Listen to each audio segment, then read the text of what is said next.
Shalom. Hari ini kita akan renungkan Injil Yohanes pasal 20, teksnya ayat 19 sampai 23, dan sudah dibagi dua paragraf. Paragraf yang pertama ayat 19 sampai 20. Pada malam hari itu, Yesus datang kepada murid-murid dan menunjukkan tangan dan lambungnya.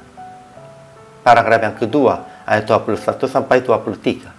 Ia berkata kepada murid-muridnya, "Terimalah Roh Kudus dan mengampuni dosa orang." Kesimpulannya, pada malam hari itu, Yesus datang kepada murid-muridnya yang berkumpul dengan pintu-pintu yang terkunci karena takut orang Yahudi. Yesus berdiri di antara mereka sambil berkata, "Damai sejahtera bagi kamu," dan menunjukkan tangan dan lambungnya. Kemudian ia berkata kepada mereka, "Terimalah Roh Kudus dan perintahkan akan mengampuni dosa orang." Ajaran tentang Allahnya. Pertama, Yesus yang datang kepada murid-muridnya berkata, "Damai sejahtera bagi kamu," dan menunjukkan tangan dan lambungnya kepada mereka. Kedua, ia berkata kepada mereka, "Terimalah Roh Kudus," dan ia mengutus mereka supaya mengampuni dosa orang dengan menerima Roh Kudus. Ajaran tentang manusianya. Pertama, murid-murid Yesus berkumpul dengan pintu-pintu yang terkunci karena takut orang Yahudi. Kedua, mereka yang melihat Yesus yang telah bangkit bersukacita. Ketiga, semua orang yang menerima Roh Kudus harus mengampuni dosa orang.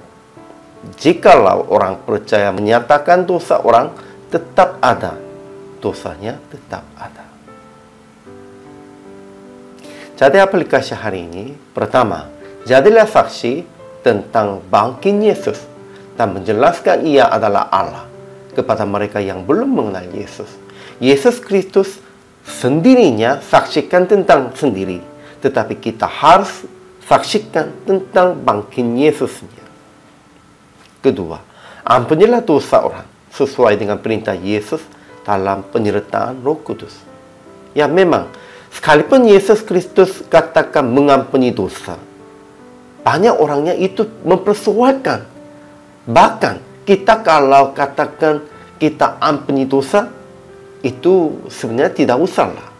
Tetapi itu bukan tentang mengampuni sepertinya Yesus mengampuni.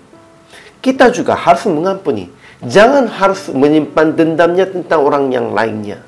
Dan kita harus proklamasikan pengampunan Yesus.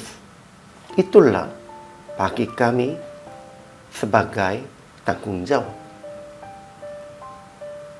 Sehingga praktik hari ini, jadilah saksi Yesus dengan memberitakan Injil dan berita bangkit Yesus. Dan bebaskanlah orang-orang dengan mengampuni dosa mereka dalam nama Yesus. Kita harus mengampuni dan harus membebaskan mereka dari dosanya. Inilah kewajiban semua orang percaya. Inilah tugas bagi hamba Tuhan. Hari ini juga selama melayani, Tuhan Yesus memberkati.